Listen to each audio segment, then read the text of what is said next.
Primero, Gustavo, gracias por estos minutos con Avispados. Y en principio lo que te quería preguntar era, ¿qué te parece que va a pasar este año en la legislatura y en dónde puede aportar Bien Común, que es tu bloque?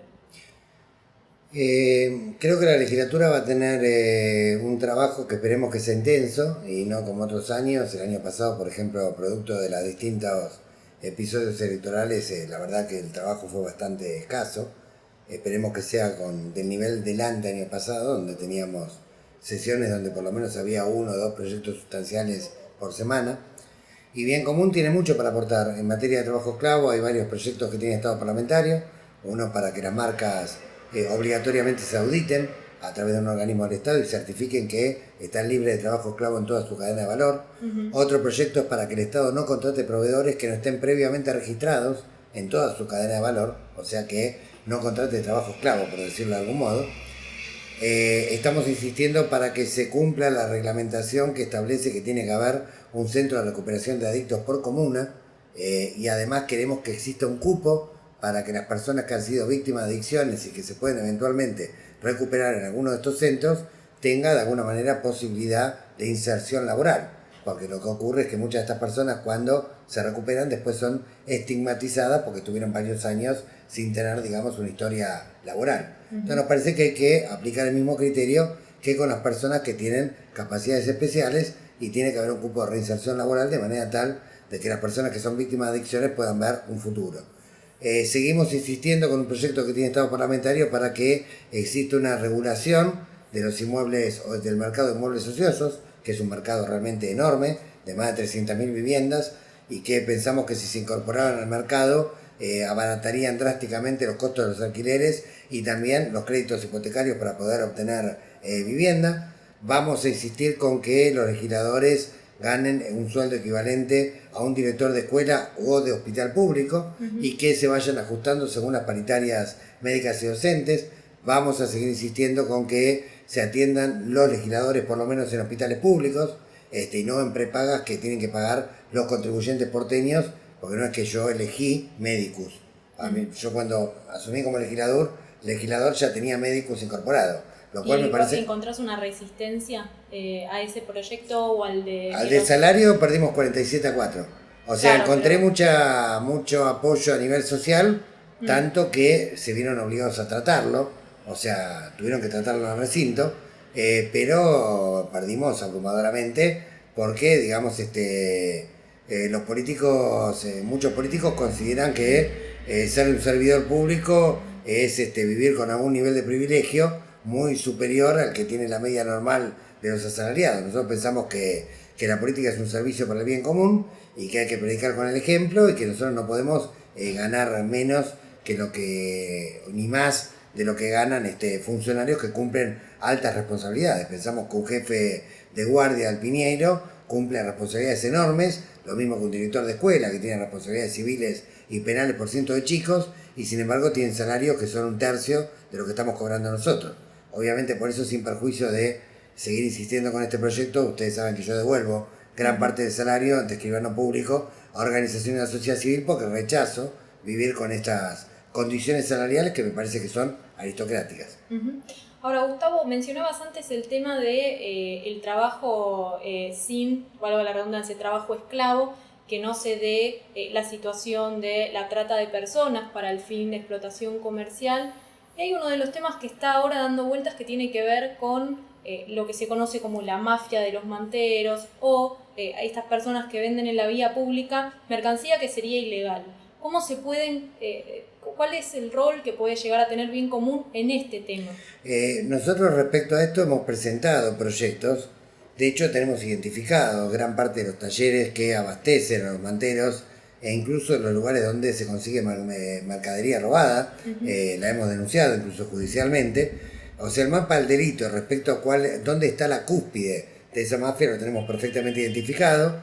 Consideramos que los manteros son víctimas en muchos casos de esta situación, o sea, gente sin trabajo, que no consigue un trabajo estable y que tiene que incorporarse a ese circuito de alguna manera, pero son el último eslabón de la cadena, donde prácticamente el beneficio que reciben es muy inferior a lo que efectivamente recaudan. No hay mantero cuenta propista, por eso hablamos de mafia, hay una liberación del territorio que hace el comisario, hay determinados contrabandistas y esclavistas que están medrando con esa situación, y me parece que el gobierno empieza al revés, empieza criminalizando a los perejiles y dejando impune concretamente a los verdaderos responsables. Lo mismo ocurre con el tema de los trapitos, exactamente lo mismo. Vos en el tema de los trapitos tenés mucha gente que está en situación de necesidad, tenés también algunos sinvergüenzas que te rompen un auto si vos no les das dinero, pero lo cierto, digamos, que la estructura de trapitos no funciona de manera contrapropista. Funciona porque hay un territorio liberado y en muchos casos hay barras bravas, hay comisiones directivas de clubes. Por eso esperamos que ahora que Angelici, el presidente de Boca, que tiene tanta influencia en el Poder Ejecutivo de Ciudad, el nacional y el provincial, que tiene Ocampo como ministro de Justicia, que tiene a Richarte en la AFI, que tiene gente en la Inspección General de Justicia, bueno, esperamos que prediquen con el ejemplo que el próximo partido de Boca no tengamos 30 cuadras liberadas alrededor de la Bombonera, porque si tenemos 30 cuadras liberadas, eso significa que el problema de los trapitos son ellos y no los que están persiguiendo. Ahora hablabas de una coincidencia de gobierno, si se quiere, provincia, ciudad y nación, por primera vez, después de muchísimo tiempo, tienen una coincidencia de partido político. ¿Esto cómo puede llegar a repercutir, por lo menos en la política de la ciudad? En la política de la ciudad, bueno, ahora la ciudad no tiene excusa para combatir el crimen organizado. Han traspasado a la federal, incluso en los delitos complejos que se reserva para sí la nación, son del mismo signo partidario, por lo tanto ya no hay ninguna excusa para desbaratar las cocinas de clorhidrato de cocaína que tenés en 15 manzanas del 1114, los más de 100 puntos de narcomenudeo que encontramos en barrios de clase media y media alta, los 3.000 talleres clandestinos, procediendo a incautar las máquinas y reutilizarlas socialmente, armando polos textiles donde la gente trabaje de forma digna y cooperativa, para terminar con los 1.237 prostíbulos que están perfectamente identificados y judicializados. O sea, hasta ahora la muletilla del gobierno de la ciudad era: no tengo competencia federal, hago lo que pueda. Bueno, esto se terminó, este cuento. Así que se supone que ahora otra ley que nosotros desde el 2013 venimos bregando para que se vote, que es una vergüenza que la ciudad todavía no la haya votado cuando la votó casi todo el país, es la derogación de normas que habilitan cabaret, whiskería clase C y régimen de alternadoras, que son habitualmente los disfraces detrás de los cuales se ocultan situaciones prostibularias de explotación sexual, de proxenetismo e incluso de venta de estupefacientes, y que por la resistencia del PRO no se votaba hasta ahora, con la excusa de que esto les dificultaba la forma de hacer inspecciones. Bueno, realmente excusas absolutamente absurdas, que bueno, que ya no hay ningún motivo, digamos, para sostenerlas. Pensamos que nosotros vamos a tener en materia de desmantelamiento de las mafias en la ciudad un papel bastante importante. Hay un paquete de leyes que ya están elaboradas, otras que seguramente se armarán en el transcurso, pero creemos que ahora no existen excusas para poder avanzar en estos temas. Ahora, no sé si decirte lamentable o afortunadamente, pero el caso es que en la legislatura trabajas solo como monobloque de bien común. ¿Cómo se hace para trabajar en todos estos temas que son claramente, para ser aprobados necesitan claramente de un apoyo en la legislatura cuando sos uno solo? Nosotros dialogamos mucho y hemos sacado leyes y hemos sacado proyectos con diferentes bloques en diferentes momentos.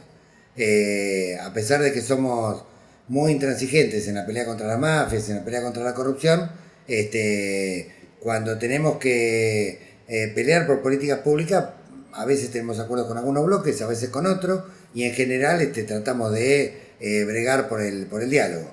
O sea, armamos un monobloque porque las circunstancias nos llevaron a eso. O sea, nosotros formamos UNEN como una alternativa tanto al macrismo como al kirchnerismo, y resulta que a los pocos días de haber sido electos por los ciudadanos porteños, un sector importante de UNEN se embarcó con el macrismo, defraudando lo que le habíamos prometido al propio electorado. ¿Lo sospechabas? No al principio, y de hecho no había indicios. Incluso al momento de la votación disputamos fuertemente contra el macrismo, incluso tuve bastante libertad para describir de alguna manera lo que a mi modo de ver eran los principales problemas del macrismo y cómo había que reconstituir, digamos, los lazos democráticos y solidarios en la ciudad. Nunca tuve censura por ello, no hay que olvidarse que yo encabezaba la lista de legisladores. Con Pino Solana seguimos levantando la misma bandera, pero lamentablemente Carrió tuvo una posición, bueno, que es públicamente conocida, ¿no? De alineamiento cada vez más extremo, digamos, con el PRO. O sea que vas a tener por ahí una mirada de diálogo, pero por ahí orientada a otros bloques, monobloques que estén... No, pero igual, a ver, la mirada de diálogo la tenemos, Una cosa, digamos, es la visión global y otra cosa es que no puedas acordar en un aspecto puntual una cuestión con tal o cual bloque. Por ejemplo, qué sé yo, recientemente me vinieron a ver legisladores del PRO alrededor del tema de los polos textiles y la incautación de maquinaria fruto del trabajo esclavo. Si puede salir algo ahí o no, no lo sé. Quizás sí, quizás no. Hay algunas leyes y algunas propuestas que las votamos con el kirchnerismo, otras que las votamos con la izquierda, otras que las votamos con varios bloques a veces con el PRO, depende. Depende de las circunstancias y nosotros no somos de pelearnos de alguna manera por la autoría de un proyecto. Acompañamos muchísimos proyectos, hemos presentado más de 100, pero digamos acompañamos muchísimo. Cuando vemos que es un proyecto razonable, no nos importa si el proyecto es del PRO, de Frente para Victoria, no estamos en esa especulación. Pensamos que la política se hace de otra manera. Y por otra parte, acá tenemos gente altamente capacitada, y bueno, ese es tal vez el secreto por el cual podemos estar en el frente judicial, en el frente gremial, en los frentes territoriales, en el frente legislativo y más o menos cumplir dignamente la tarea. Bueno, vamos a ver entonces qué pasa cuando comience el periodo de sesiones. Una vez más te vamos a tener como legislador hasta 2017. Así es. Bueno, muchas gracias, Gustavo. Gracias a vos.